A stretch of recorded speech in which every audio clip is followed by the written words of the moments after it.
नमस्कार सभी को। मेरे चैनल में आप सभी का हार्दिक स्वागत है। आज मैं उपस्थित हूँ सूर्यकांत त्रिपाठी निराला द्वारा लिखित उपन्यास अप्सरा का नवा भाग लेकर। कुछ दिन चढ़ आने पर राजकुमार की आंखों ने एक बार चिंता के जाल से बाहर प्रकाश के प्रति देखा। चंदन की याद आई, उठकर बैठ गया। बहू जी झरोके के पास एक बाजू पकड़े बाहर सड़क की तरफ देख रही थी।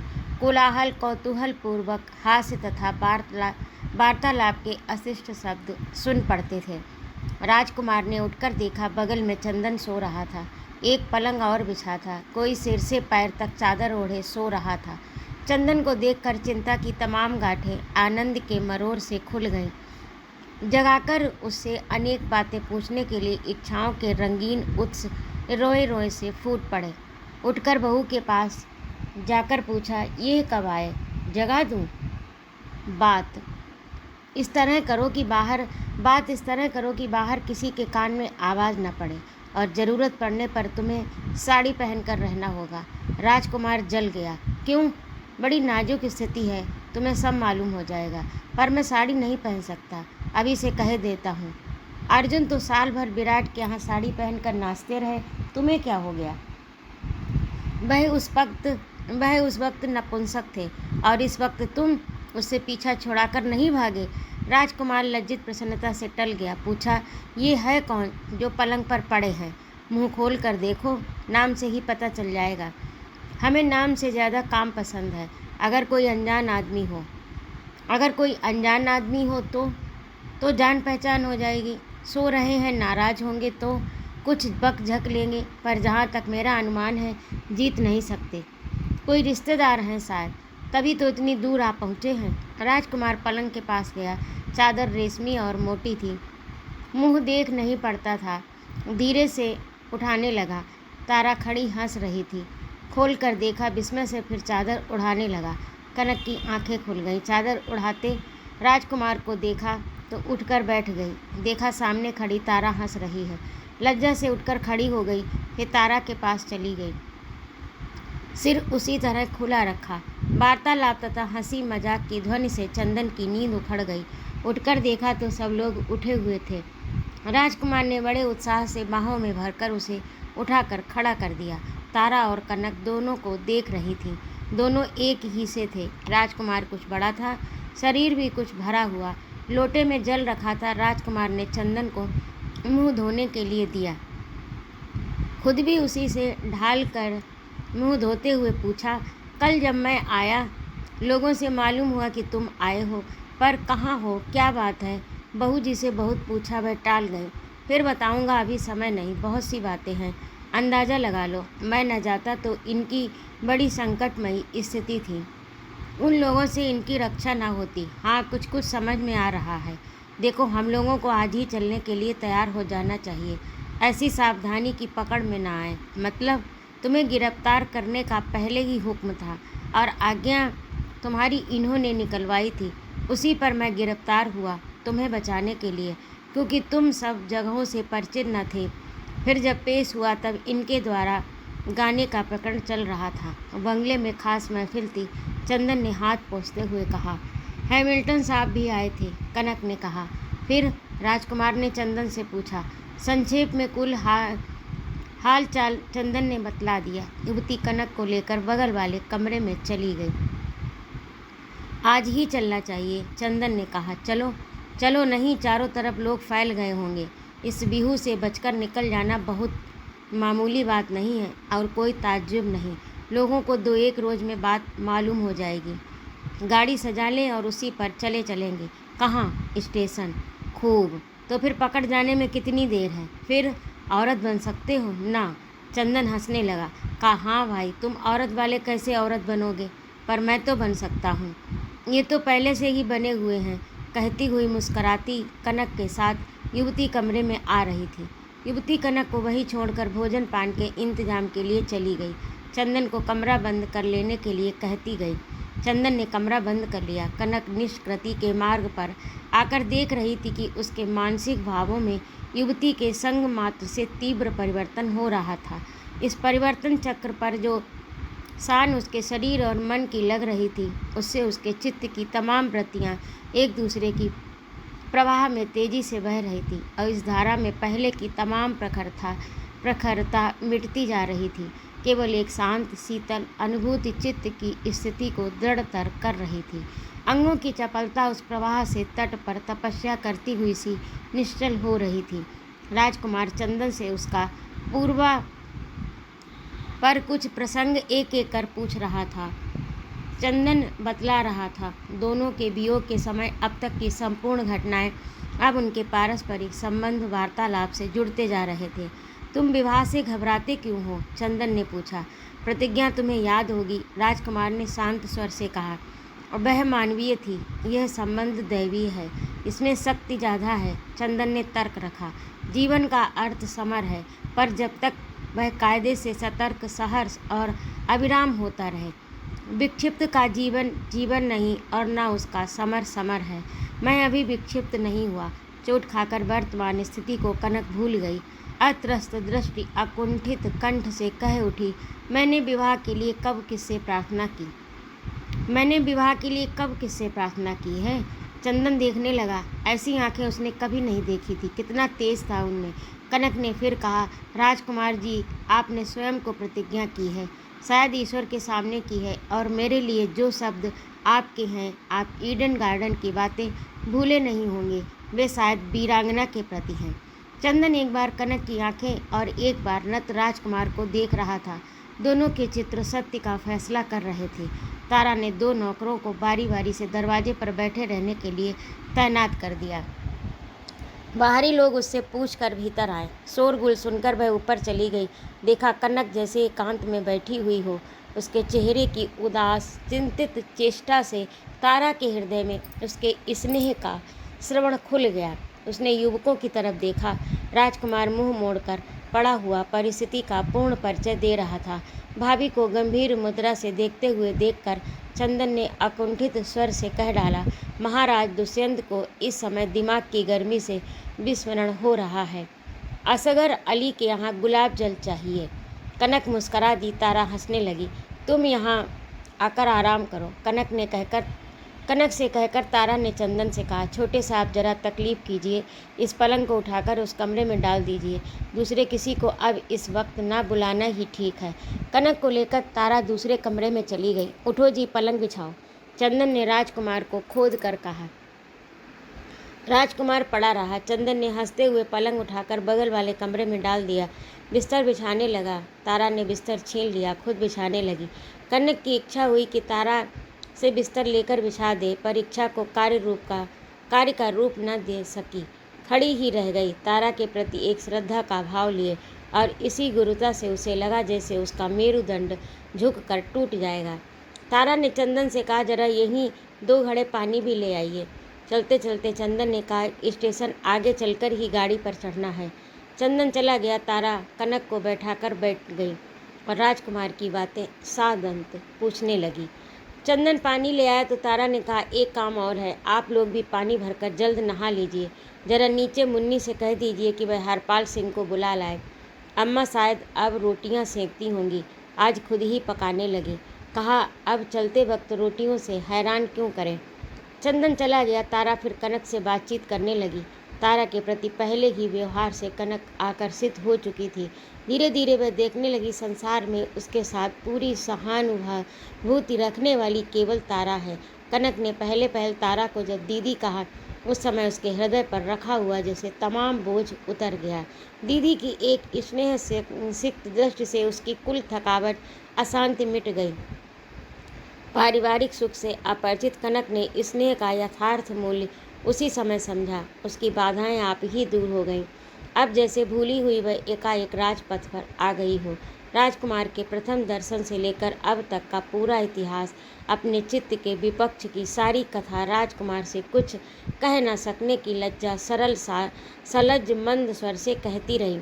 राजकुमार बगल वाले कमरे में जाग रहा था। अपनी पूरी शक्ति से आई हुई अड़चन को पार जाने के लिए चिंताओं की छलांग मार रहा था। कभी कभी उठती हुई हाथ से ध्वनि से चौंक कर अपने वैराग्य की मात्रा बढ़ाकर वह चुपचाप हो जाता। चंदन अपना काम पूरा कर आ गया। पलंग पर बैठकर कहा, उठो तुम्हें एक मज़ेदार बात सुनाऊं। राजकुमार जानता था ही उठकर बैठ गया। सुनो, कान में कहूँगा, चंदन ने धीरे से कहा। राजकुमार ने चंदन की तरफ सिर बढ़ाया। चंदन ने पहले इधर उधर देखा, फिर राजकुमार के कान के पास मुंह ले गया। राजकुमार जब सुनने के लिए खूब एकाग्र हो गया तो चुपके से कहा, नहाओगे नहीं? विरक्ति भाव से राजकुमार पुनः लेटने लगा। चंदन ने हाथ पकड़ लिया। बस अब इधर देखो, मुकदमा दायर है, अभी पुकार होती ही है, रहने भी दो, मैं नहीं नहाऊंगा। राजकुमार लेट रहा। एक बगल चंदन लेट गया। मैं तो प्रातः ही स्नान कर चुका हूँ। नीचे हरपाल सिंह खड़ा था। मुन्नी दीदी दीदी पुकारती हुई ऊपर चढ़ाई। कमरे से निकलकर तारा ने हरपाल सिंह को ऊपर उठाया, बुलाया। चंदन और राजकुमार उठकर बैठ गए। उसी पलंग पर तारा ने हरपाल सिंह को भी बैठाया। हरपाल सिंह चंदन और राजकुमार को पहचानता था। कहिए बाबू, कल आप बच गए, राजकुमार से कहता और इशारे करता हुआ बैठ गया। फिर राजकुमार की दाहिनी बाँह पकड़कर मुस्कुराते हुए कहा, बड़े कस हैं। राजकुमार बैठा रहा। तारा स्नेह की दृष्टि से राजकुमार को देख रही थी, मानो उस दृष्टि से कह रही हो, आपकी सब बातें मालूम हो गई हैं। दृष्टि का कौतुक बतला रहा था कि अपराध तुम्हारा ही है। तारा का मौन फैसला समझकर चंदन चुपचाप मुस्करा रहा था। रात की घटना अब तक 3 कोस से ज़्यादा फासले तक फैल चुकी थी। हरपाल सिंह को भी खबर मिली थी। चंदन के भाग आने का उसने निश्चय कर लिया था, पर बाई जी के भगाने का कारण नहीं समझ सका था। कमरे के इधर उधर नज़र दौड़ाई। बाई जी को न देखकर कुछ व्यग्र सा हो रहा था, जैसी व्यग्रता किसी सत्य की श्रृंखला न मिलने पर होती है।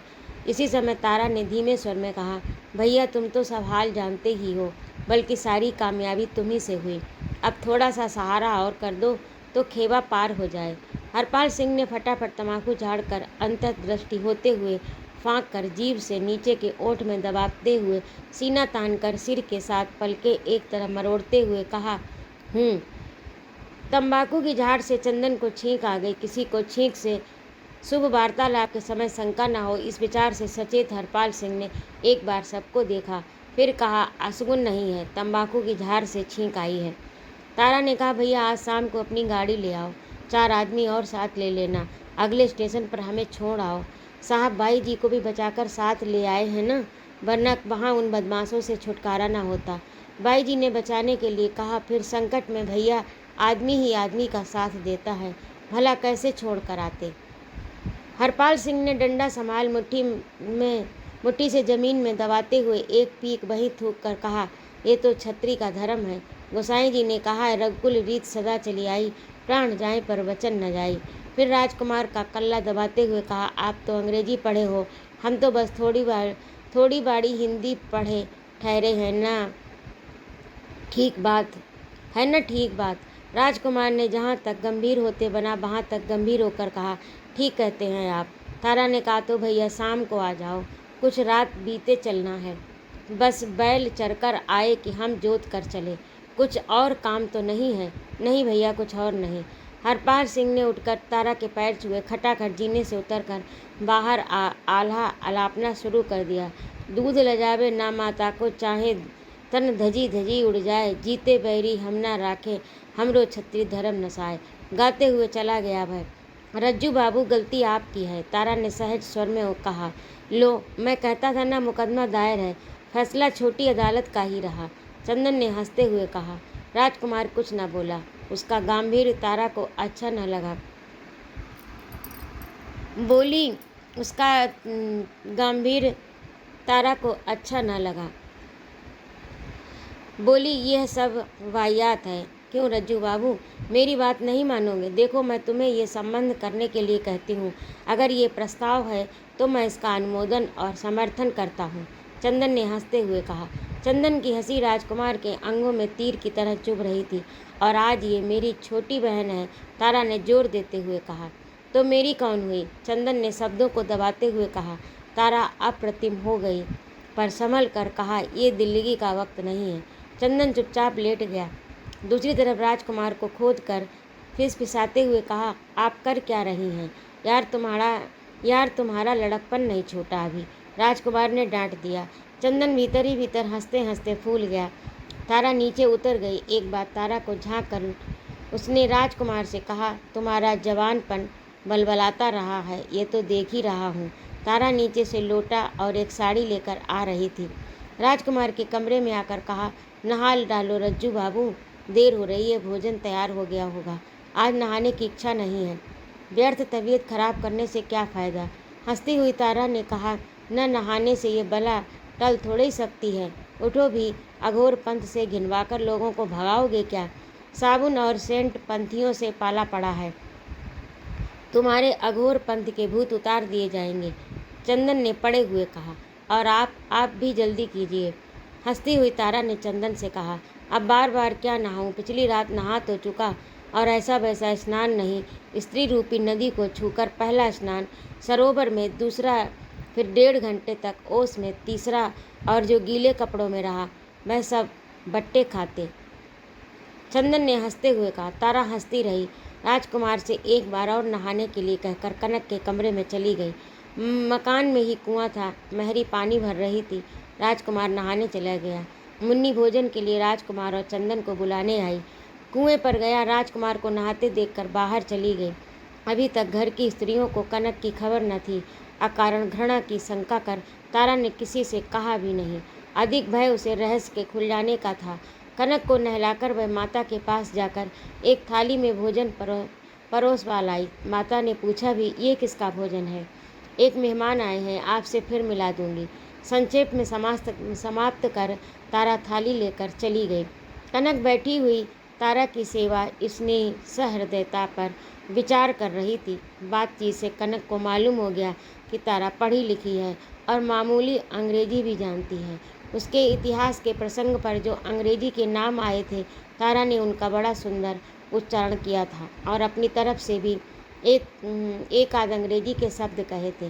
तारा का जीवन कितना सुखमय है, कनक सोच रही थी, और जितनी ही उसकी आलोचना कर रही थी, अपने सारे स्त्री स्वभाव से उसके उतने ही निकट आ रही थी जैसे लोहे को चुंबक देख पड़ा हो। तारा ने जमीन पर आसन डालकर थाली रख दी और भोजन के लिए सस्नेह कनक का हाथ पकड़कर बैठा दिया। कनक के पास इस व्यवहार का वास्ता स्वीकार के सिवा और कोई प्रतिदान न था। वह चुपचाप आसन पर बैठ गई, भोजन करने लगी। वहीं तारा भी बैठ गई। दीदी, मैं आप ही के साथ रहूँगी। तारा का हृदय भर आया। कहा, मैंने पहले ही ये निश्चय कर लिया।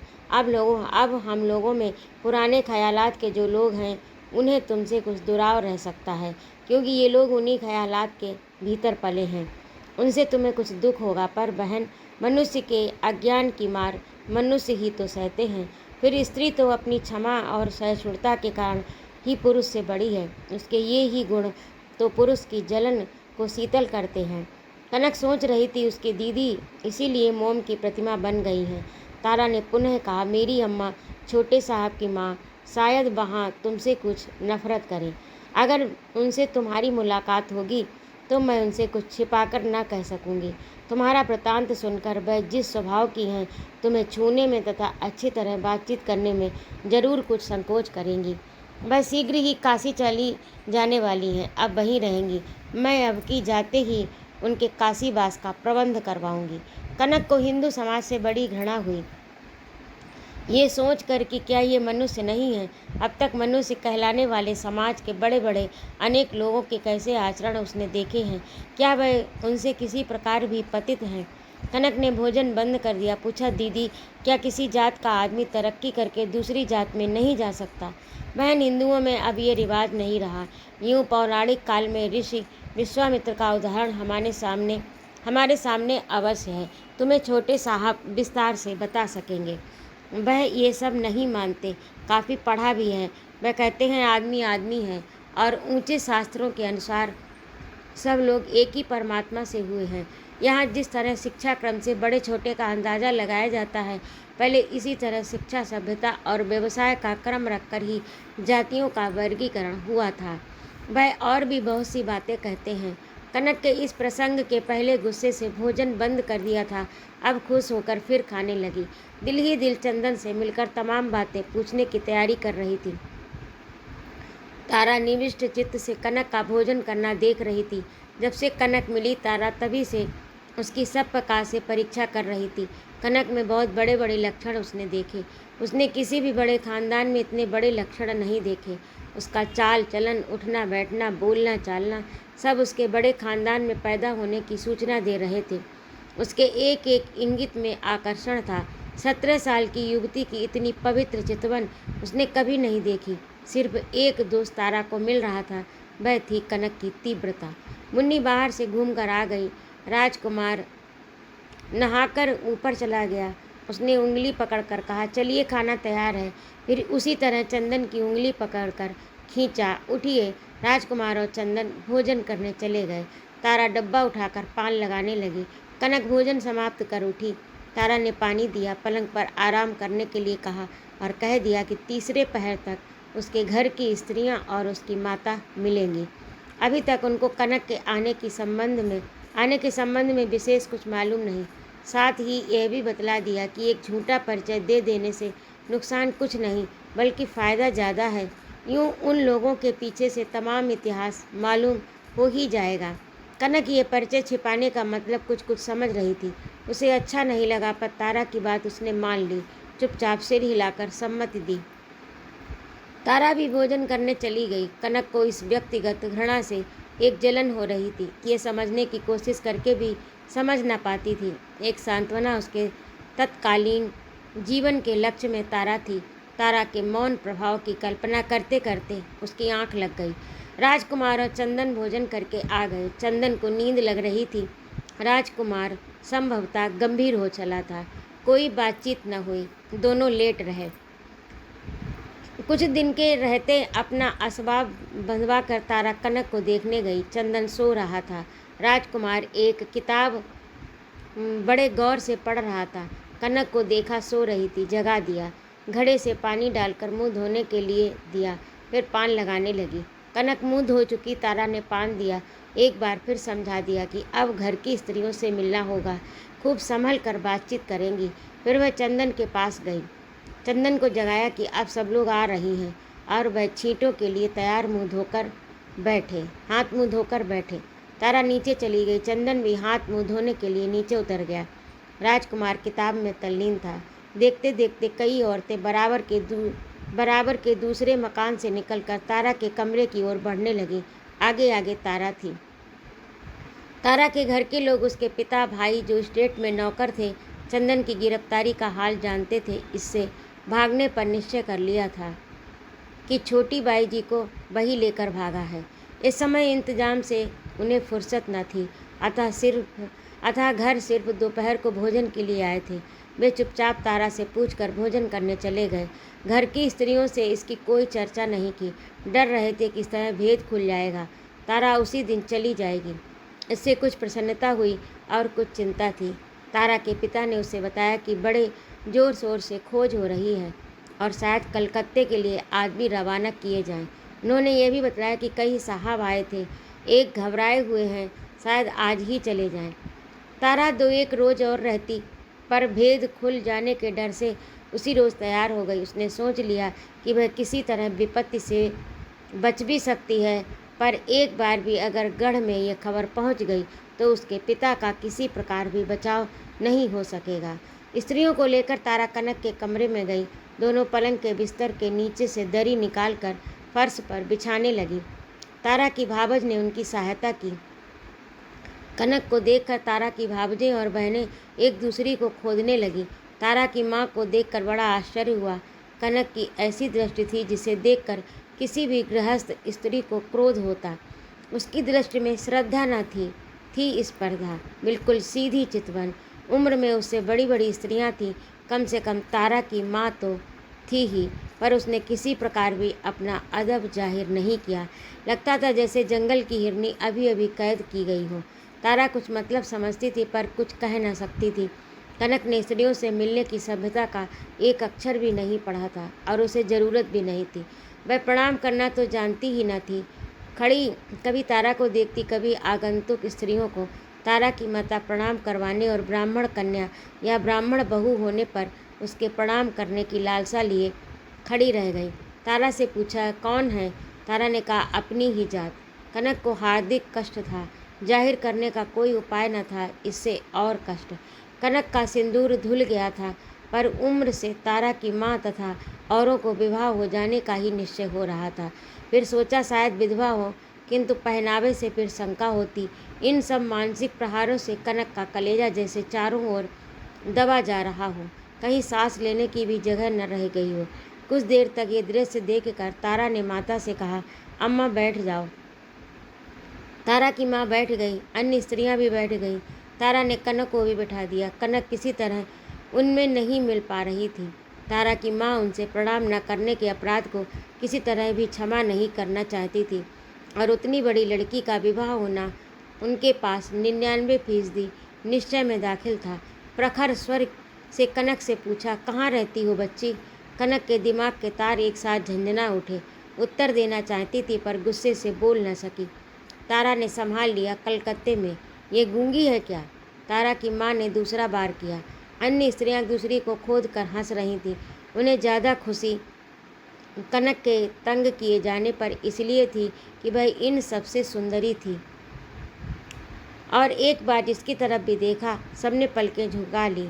दोबारा आंखों के प्यालों में ऊपर तक जहर भरकर उसकी तरफ उड़ेला था। उसके जैसे सौंदर्य के अभाव से उतने समय के लिए बीत राग होकर उसके सौंदर्य को मन ही मन कस्बियों की संपत्ति करार दे रही थी। जी नहीं, गूंगी तो नहीं हूँ, कनक ने अपनी समझ में बहुत मुलायम स्वर में कहा। पर तारा की माँ के लिए इससे तेज दूसरा उत्तर था ही नहीं। फिर घर आई से पराजय होने पर भी हमेशा विजय की गुंजाइश बनी रहती है। इस प्राकृतिक अनुभूति से स्वतः प्रेरित स्वर को मध्यम से धवैत निषाद तक चढ़ाकर बहुएं 3 जगह से सिकोड़ कर जैसे बहुत दूर की कोई वस्तु दिख रही हो, मनुष्य नहीं, फिर आक्रमण किया। अकेले यहाँ कैसे आई? तारा को इस हद तक आशा न थी। उसे बहुत ही बुरा लगा। उसने उसी वक्त बात बना ली। स्टेशन आ रही थी अपने मामा के यहाँ। छोटे साहब से मुलाकात हो गई तो साथ ले लिया। कहा एक साथ चलेंगे। उन्हीं ने मुझे बताया कि यह भी साथ चलेंगी। अरे बही, कहा ना कि अकेले घूमना। विवाह हो गया है कि नहीं? अरे बही, कहा ना कि अकेले घूमना। विवाह हो गया है कि नहीं? तारा की माता के मुख पर शंका, संदेह, नफरत आदि भाव बादलों से पहाड़ी दृश्य की तरह बदल रहे थे। अभी नहीं। कनक को अच्छी तरह देखते हुए तारा ने कहा। मुद्रा से माता ने आश्चर्य प्रकट किया, और स्त्रियां असंकुचित हंसने लगीं। कनक की मानसिक स्थिति बयान से बाहर हो गई। चंदन वहीं दूसरे कमरे में पड़ा ये सब आलम परिचय सुन रहा था। उसे बड़ा बुरा लगा। स्त्रियों की ही तरह निर्लज्ज हंसी हंसता हुआ कहने लगा, अम्मा, बस इसी तरह समझिए जैसे बिट्टन मामा के यहाँ गई है और रास्ते में मैं मिल गया हूँ, और मेरे खानदान की कोई स्त्री हो, वहाँ टिका लूँ, फिर यहाँ ले आऊँ। हाँ, बिट्टन में और इनमें ये फ़र्क अवश्य है कि बिट्टन को चाहे तो कोई भगा ले जा सकता है, पर इन्हें नहीं, क्योंकि ये काफ़ी पढ़ी लिखी हैं। तारा की माता पस्त हो गई। बिट्टन उन्हीं की लड़की है, उम्र 15 साल की, पर अभी विवाह नहीं हुआ। चंदन से विवाह करने के इरादे से रोक रखा है। बिट्टन अपने मामा के यहाँ गई हुई थी। तारा को चंदन का जवाब नितांत युक्ति संगत लगा, और कनक के गाल तो मारे प्रसन्नता के लाल पड़ गए। राजकुमार उसी तरह निर्विकार चित्त से किताब पढ़ने का ठाठ दिखा रहा था। भीतर से सोच रहा था, किसी तरह कलकत्ता पहुँचूँ तो बताऊँ। महिला मंडली का रंग फीका पड़ गया। अभी पिसनर के यहाँ पिसना देने जाना है, कहकर कांख कर वैसे ही त्रिभागी दृष्टि से कनक को देखती हुई मुंह बनाकर तारा की माता उठी और धीरे धीरे नीचे उतर गई। जीने से एक बार चंदन की ओर घूर कर देखा। उसके बाद घर की और स्त्रियों ने भी महाजनों एन गता सा पंथा का अनुसरण किया। कनक बैठे बैठे सबको देखती रही। सब चली गई तो तारा से पूछा, दीदी, ये सब लोग कोई पढ़ी लिखी नहीं थी शायद? ना, यहाँ तो बड़ा पाप समझा जाता है। आप तो पढ़ी लिखी जान पड़ती हैं ना। मेरा पढ़ना लिखना वही हुआ है। घर में कोई काम था ही नहीं। छोटे साहब के भाई साहब की इच्छा थी कि कुछ पढ़ लूँ। उन्हीं से 3-4 साल में हिंदी और कुछ अंग्रेजी पढ़ ली। कनक बैठी सोच रही थी। उसकी समझ में नहीं आ रहा था कि ये सब स्त्रियां जो अपने घरों में इतनी असभ्यता से पेश आईं, किस अंश में उससे बड़ी थी। दीदी की सहृदयता और चंदन का स्नेह स्मरण कर रोमांचित हो उठती, पर राजकुमार की याद से उसे वैसी ही निराशा हो रही थी। उसके अविचल मौन से अब वह समझ गई थी कि अब वह उसे पत्नी रूप में ग्रहण नहीं करेगा। इस चिंता से उसका चित्त न जाने कैसा हो जाता, मानो पक्षी के उड़ने की सब दिशाएं अंधकार से ढक गई हों और ऊपर आकाश हो नीचे समुद्र। अपने पेशे का जैसा अनुभव तथा उदाहरण वह लेकर आई थी, उसकी याद आते ही घृणा और प्रतिहिंसा की एक लपट बनकर जल उठती, जो जलाने से दूसरों को दूर देखकर अपने ही तृण और काष्ठ जला रही थी। संध्या हो चुकी थी, सूर्य की अंतिम किरणें पृथ्वी से विदा हो रही थी। नीचे हरपाल सिंह ने आवाज़ दी। तो अभी आप सुन रहे थे सूर्यकांत त्रिपाठी निराला द्वारा लिखित उपन्यास अप्सरा का नवा भाग लेकर। आपको कैसा लगा कमेंट करके अवश्य बताइएगा, और यदि आपको मेरा कहानी सुनाना अच्छा लगता हो तो कृपया मेरे चैनल को सब्सक्राइब अवश्य करें, लाइक और कमेंट करें तथा अपने मित्रों में शेयर भी करें। सुनने के लिए बहुत बहुत धन्यवाद। जय माँ भारती।